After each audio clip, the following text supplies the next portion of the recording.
Welcome back to New Persuasive Words. I'm Scott Jones. And I'm Bill Bohr. You were afraid I was missing for a while, were you not? Did you think you thought I might have been picked up? I thought ICE got to you. I thought ICE went to Vermont. I thought the ICE was considering UCC as persona non grata. Well, that still remains to be seen. Yeah. And by the way, I listened to one of your other podcasts, and you referred to me as a friend of mine who I do a podcast with, a progressive pastor in Vermont. Are you doing that just for our conservative listeners, or is that how you would not? That's not how you would describe me to a. Now, this person's not theological, so you would not. How would you describe me to a theological interlocutor? What would I describe? I don't know. I would say that Bill is a contrarian biblicist. There we go. I'll take that one. A biblicist or a biblicist contrarian. Yeah, I'm just building a list of the way you refer to me without mentioning me by name. I find it.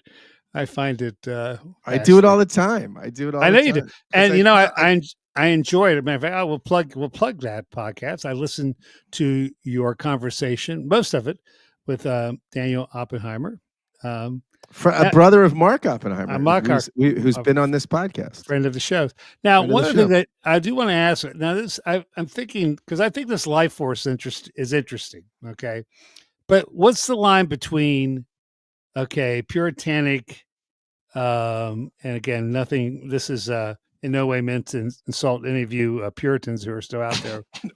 Look, you can insult them all you want. Just don't insult the Jansenists. That's your new thing. My people. But all right, hearing you all go back, and again, you're referring to a conversation you had on one of his podcasts, but talking about one of the problems, why have people rejected the left, in part is, and embrace, people like Grogan and such, is because you say that, or he says there's this idea of this life force, that there's something life negating about any kind of puritanical program, whether it be, the fundamentalism I grew up in, or the kind of totalitarian, politically correct squads. And Nietzsche would say that you see it in Leviticus and in Plato, right? That these are that both what the Levitical priest and the Platonic philosopher have in common is this fear of the life force, the desire to domesticate the blonde beast, so to speak. Right. This powerful sort of will to power energy that wants to extend itself and wants to actualize potential. That the priest and the philosopher, the people that this is the lamb, this is the lamb goes up to the lion and says, or the gazelle. I mean, what if you could have the gazelles get together and run the jungle? What would you say? Say, all right, guys, life is going to be a lot better if we can make the lions vegan. But what's the line between? And again, one might argue that life force, its shadow is the Thanatos syndrome as well, right? That life force, yeah. But what's the difference between? Again, I would agree with you. I mean, you and I years ago, before we even thought about podcasting, would bemoan the state of the issue. Before we recorded all of our thoughts. That would have been dangerous. You and I would be in hiding right now in Costa Rica. That was the case. But what's the difference? But there is a line between, allowing there to be freedom and being relaxed and being a middle school boy. because some of what you all were talking about sounds like, all right, yes, I can affirm that, but all right, part of you all seem like you're drifting to want to be middle school boys again. Well, he doesn't. I mean, I peaked in middle school. My gosh, having raised 4 middle school boys, I love them, but that's not. We don't want that set loose in the world. I'm just saying. No, I'm not. Yeah, I know you're not saying that. The primal. I mean, look, I think all of the will to power is not good, right? All extension. I mean, this is self-regulation. Is a lot of people would say that the Leviticus and Plato did humanity a favor. Wow. Yeah, of course, right? I mean, yeah.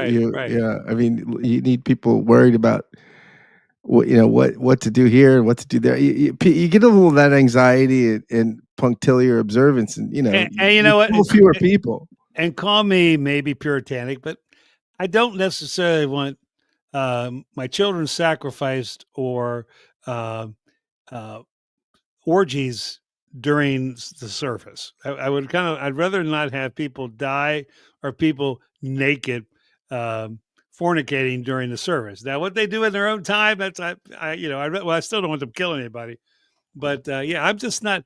I just can't. We have all the I like my child sacrifices, not during service. Okay. well, by gosh, I mean the Trump administration is full blown into child sacrifices. Oh my gosh! No, Hey, Bill. Bill, no, did you hear the story about the guy who killed his parents and then wanted leniency from the judge because he's an orphan? I think that's the Republicans on the economy that's right it. now. No, I think you're right. They're onto something there. Uh, I think there's the life force become the Thanatos syndrome. Absolutely. No, I just thought that was interesting. And again, that's not our topic today, but I did think the conversation was very interesting. And I love this. I love these kind of thoughtful, where are we now? Because it's hard. It's funny. It is really hard to know where you're at any given time. It's kind of like, all right, what's your cosmology? Well, we don't we don't sit around. Most people don't sit around and think, oh, this is my cosmology. This is what's operating. These are the social trends that are shaping our times. I mean, we just don't. As much as you and I talk about it, we still are participating. We can't be Yeah, and objective. I think the challenge on the left.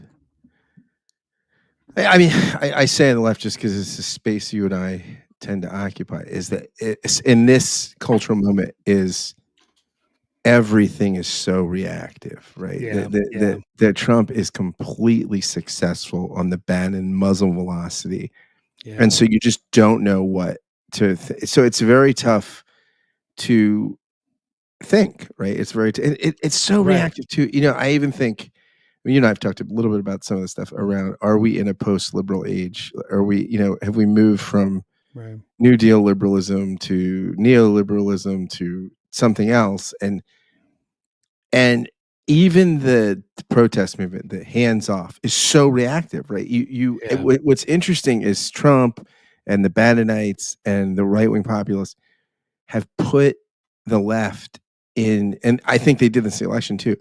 They've put the left into the conservative defender of the status quo category, right, right, and that's just not a great. Now I think one of the things that has been fortunate is that Mike Murphy says you want to get caught critiquing the macro, not the micro. Like the macro, the government waste, fraud, and abuse. The micro is, oh my gosh, we don't have any air traffic controllers. So I mean, this is the problem. Could you just go in? yeah. It's interesting too, and people don't want to defend the status quo until already inflated phones are going to cost $2,500. My food, which American food prices have always been so much cheaper than the rest of the world, and when that starts happening, when we can't, when we don't get any answer from the Social Security office, things like that, I think Wait, when did you ever get an answer from the Social Security? That's happened. There actually was a Social Security office for a while in media, and then I remember one day going and having to get, I forget what even I had to get it done, and I knew it was there, and I went to this building, and it felt a little bit like Severance, the Severance building. I kept walking around, and there wasn't anybody there anymore. Abandon hope, all ye who enter here. No, but I do think, yeah, you're right. I do. It's part of what we like to do. It's part of. I see. It's important in our work to be able to kind of be able to speak to people.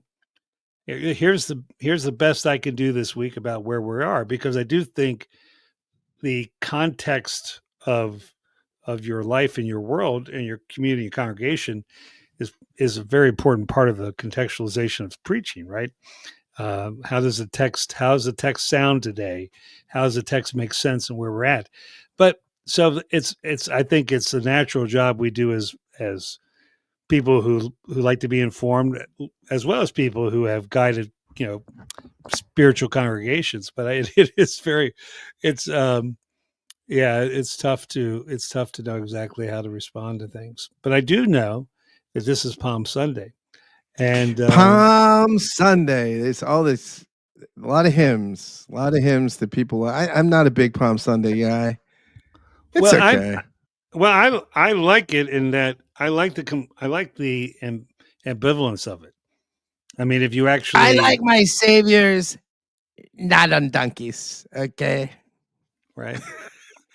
Well, to me, part of it is interesting that the gospel narratives themselves are really interesting around the event. I mean, we have turned it in because we've got the kids with the palms and the big music and things like that. But I always or there are some churches who like point one of the sermon, you might get a little Palm Sunday, but they jump right into the cross because they don't do a Good Friday service. So I know there are a lot of Protestant churches that way.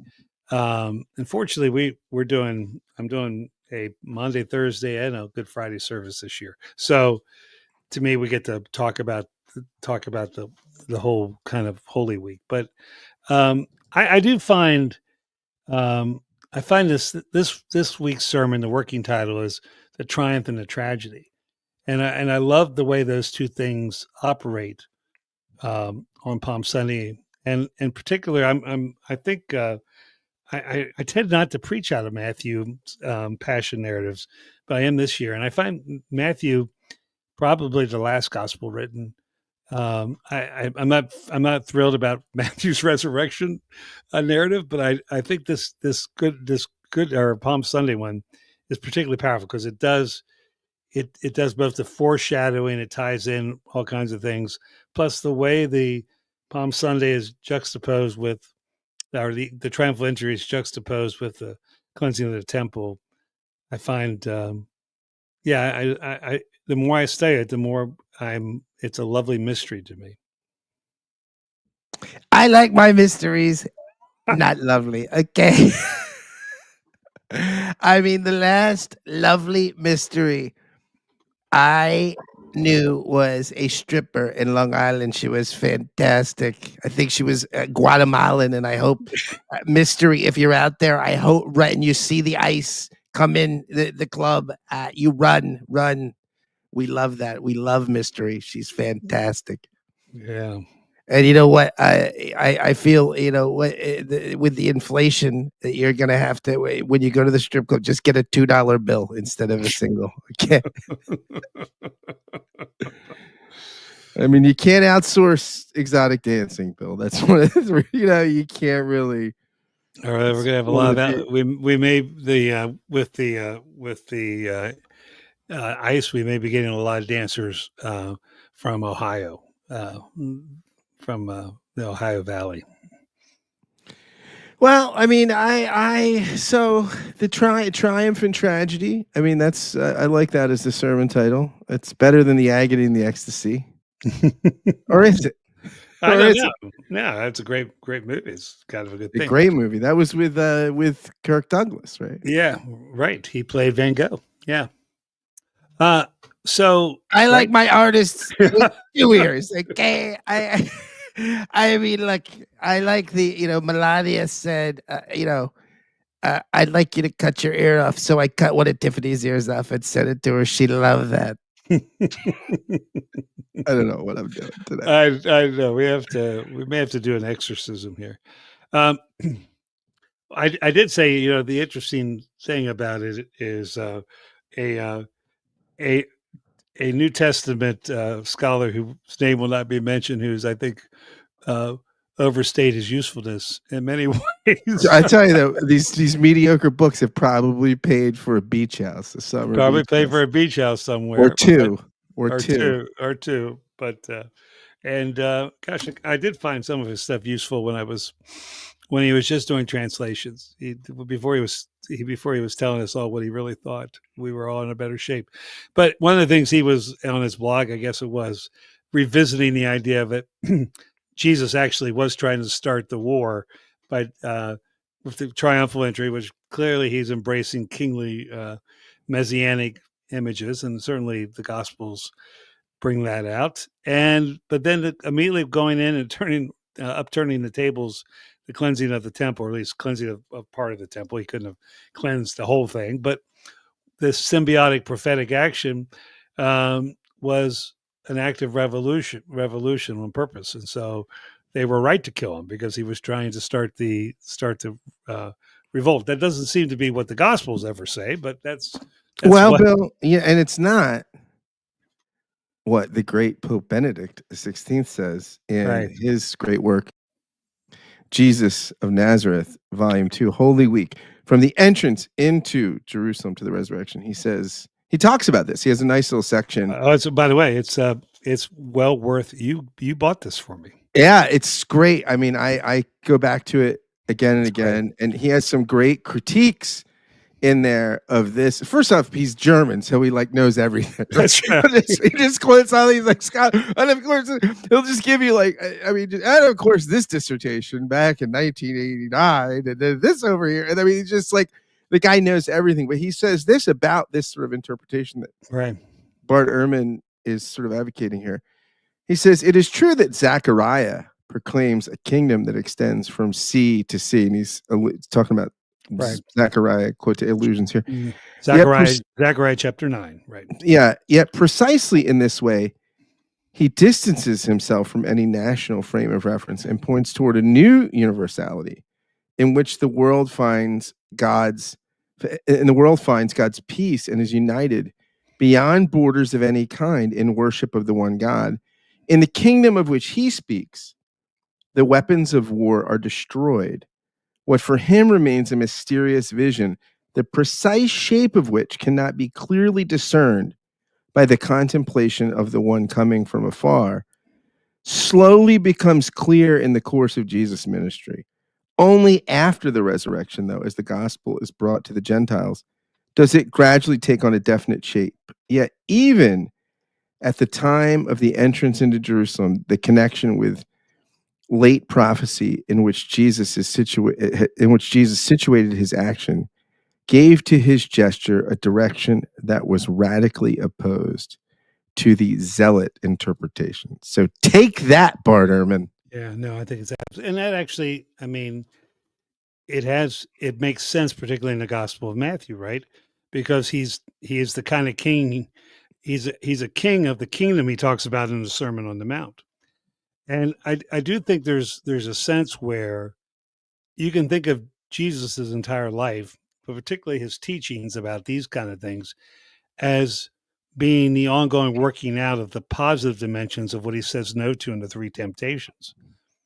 Yeah, and I think that's, to me particularly, it's we weren't planning on this, but I thought about I think about our initial Miranda, we're, what we usually, when we start talking about whatever we feel like talking about to start out these podcasts, not quite knowing which way the wind is blowing in this time, or maybe we know the wind is blowing, but we're not sure. It's a cyclone.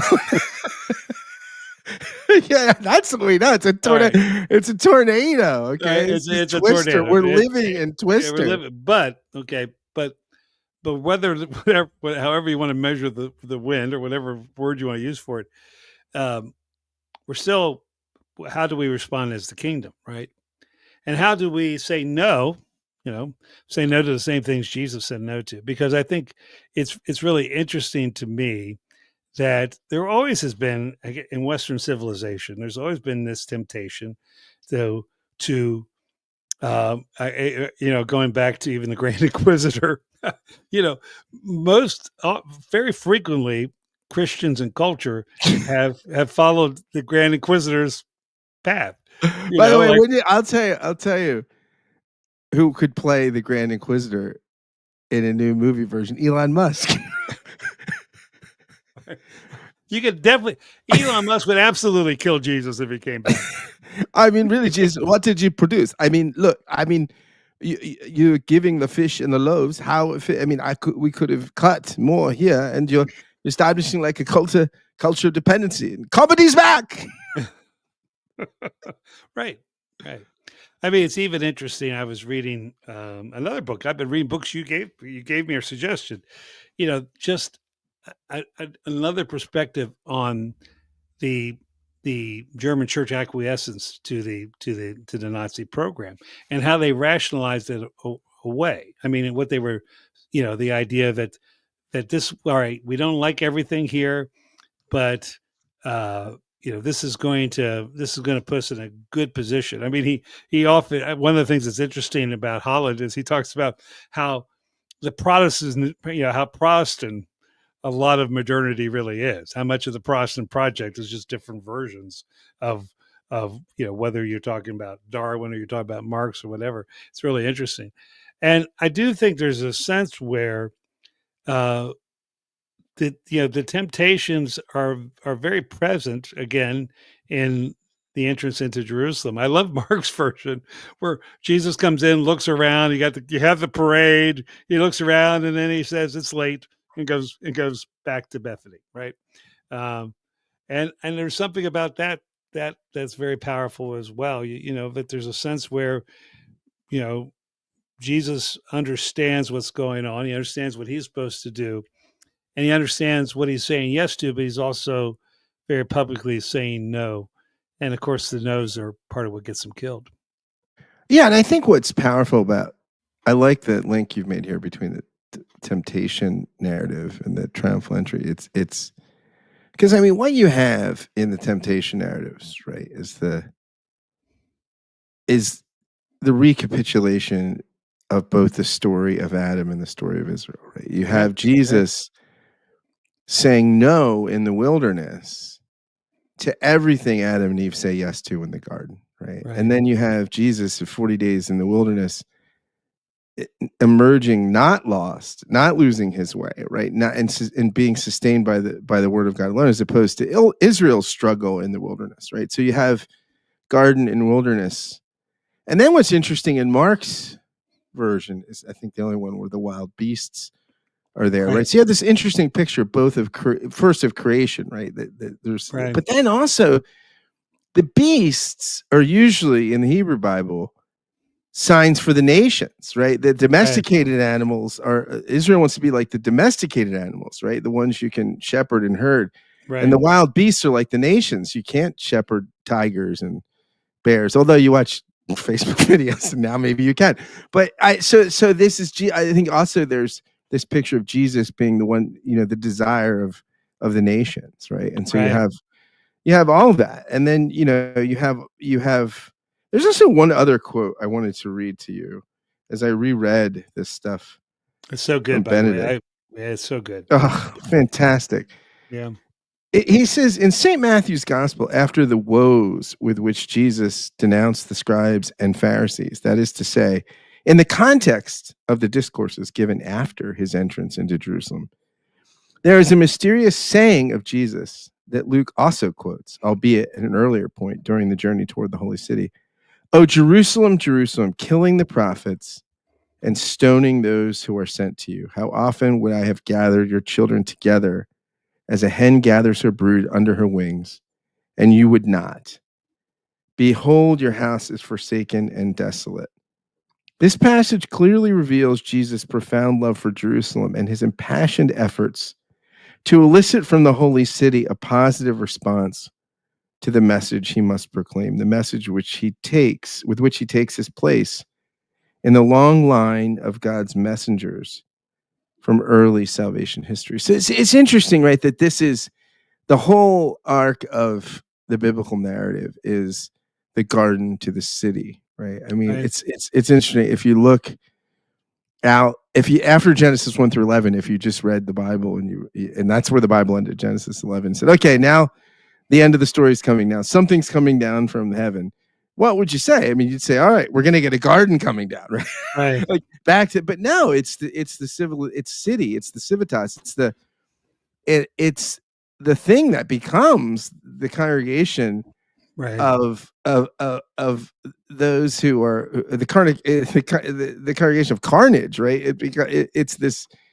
It's where human community goes awry, but God never quits on the city, right? And so but he doesn't quit on the garden either, I don't think. I mean, I think both those, he does quit on, because there's a sense where one of the things that he keeps trying, so they plant, after the floods, they plant the vineyard. Uh, you're going to be given a land of milk and honey, right? There's a sense where I think both images, Jeremiah, in the last days of Jerusalem says, the Rechabites, we should have just stayed out. But I do. eschatologically, the end is always a city. There's garden images Uh, in the city, right? But it's a New Jerusalem. It's at the end of the Revelation. You see trees, you see garden images, but they're images that are in urban life, right? There are well, the city streets of and there God, are lights. Yeah, right? it's the Yeah, metaphor is urban. But what is not there is the temple, right? right. There is no Ultimately, the right. There's no temple is the temple. interregnum thing, right? Right, It's right, really that the church. And what's interesting too, I think, is that you have Jesus coming in, and one of the things that Benedict points out in his work is that he wants to say that, and this is a common thing in sermons, right? I mean, I've heard this. I might have even said this before. I don't know. I'm sure I've heard it a million times. Maybe I've even said it. That the same crowd that says Hosanna, right, Hosanna, right. they're the ones that shout, crucify him, crucify him. And Benedict said, no, no, no. The people that are shouting Matthew Hosanna saying, are yeah, the outsiders. They're the people that are on the right. pilgrimage to Jerusalem.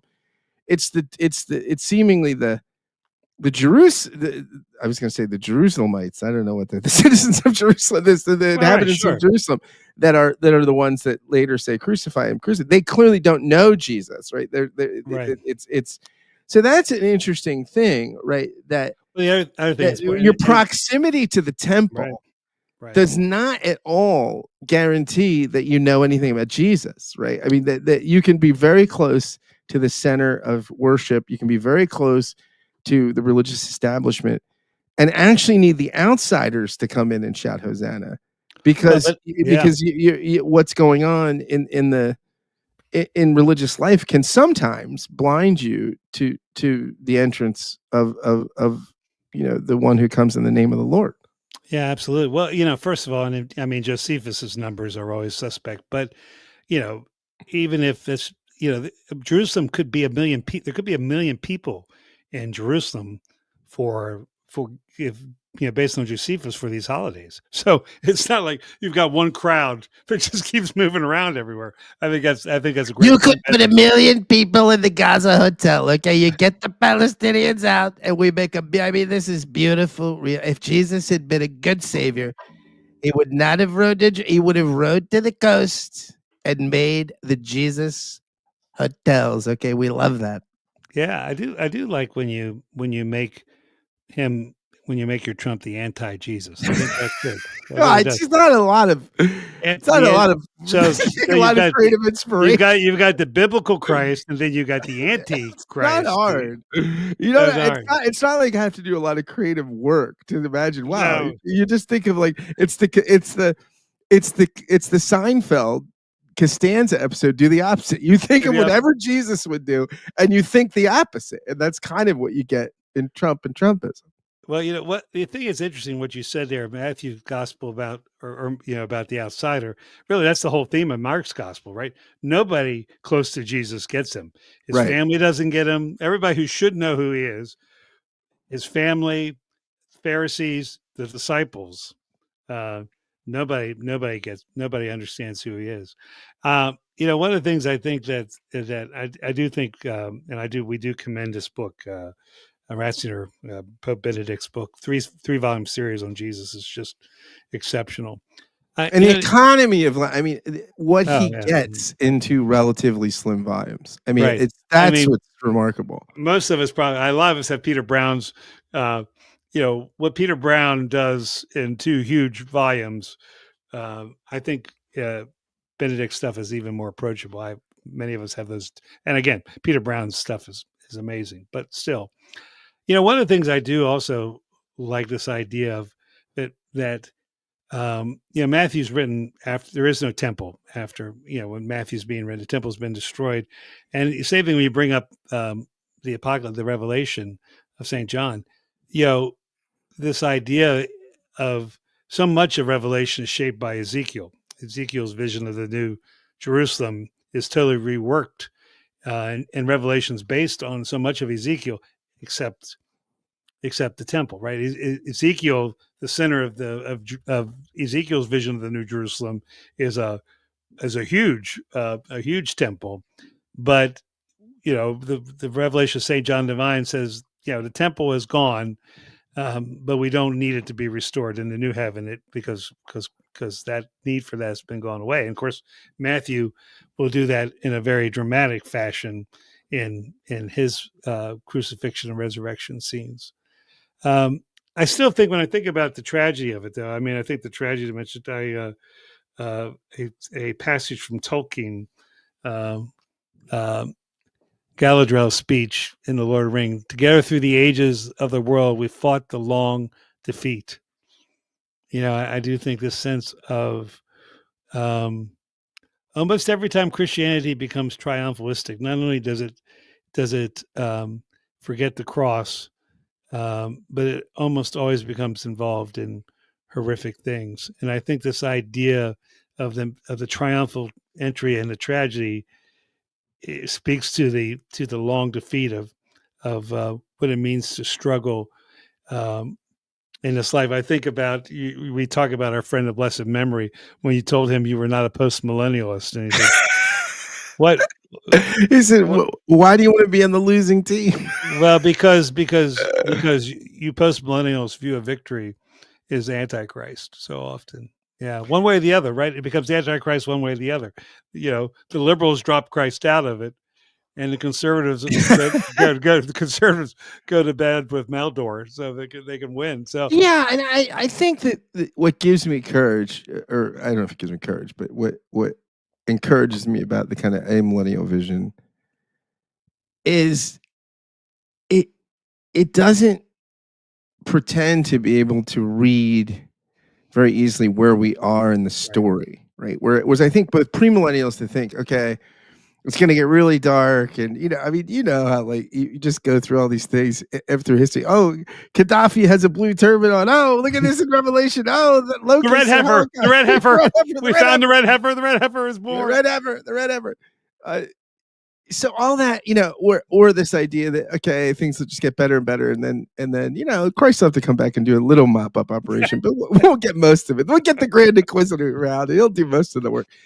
But this idea that things like are one step forward, two steps back, it's not denying that there's some forms of progress, but at the same time, as someone like Holland Chronicles, right? It's agony and ecstasy, it's triumph and tragedy. It's always such a mixed bag, just like our own lives, right? I mean, this is why we go to therapy. This is why we have friends. This is why we have spiritual communities, because oftentimes we are so blind to what our own story looks like, right? And I remember hearing Tim Keller, to give it a great term, him who should not be named, our most listened to podcast. But he said, he was talking about the parable, the whole Jesus warning about the one who builds the house on the sand, right? And St. Keller said, look, most of us think that before the storm comes in, and we're not perfect, but we're like, 80% on the rock, 20% of the sand. And the wave comes in, we're like, oh my God, I was 80% on the sand and I'm just clinging on a little rock. And that's oftentimes, I think, a sort of amillennial, epistemically humble view of things. It opens us to say we don't see the whole story, and we need a lot of help, and we need a lot of eyes, and we need a lot of ears, and we need a lot of patience, right? Because it's a messy story, because there's no other way. There's no form of Christian existence that's not triumph and tragedy, right? That's not where it's not interwoven. I love his background of the word Hosanna, right? Hosanna initially was part of the prayer of the ancient Feast of Tabernacles, where they'd circle that, they'd go around 7 times pleading for rain, right? Yeah. Hosanna, Hosanna, and I think, it's turned into this, this kind of joyful. And if you've ever been, whether it's the classical, whether it's Handel, or whether it's a praise chorus, Hosanna seems to be this very happy thing. But I think our Hosannas always should have a bit of desperation in them. And I am I'm very much looking forward to my trip to Jerusalem, my spiritual journey to Jerusalem this week, um, and I'm going to be praying Hosanna, not so much from triumph, more from a hope that it'll rain, that we'll get some rain, the kind of rain that will bring a new measure of grace to all of us. Amen to that. And the beat goes on. All right, peace, everyone.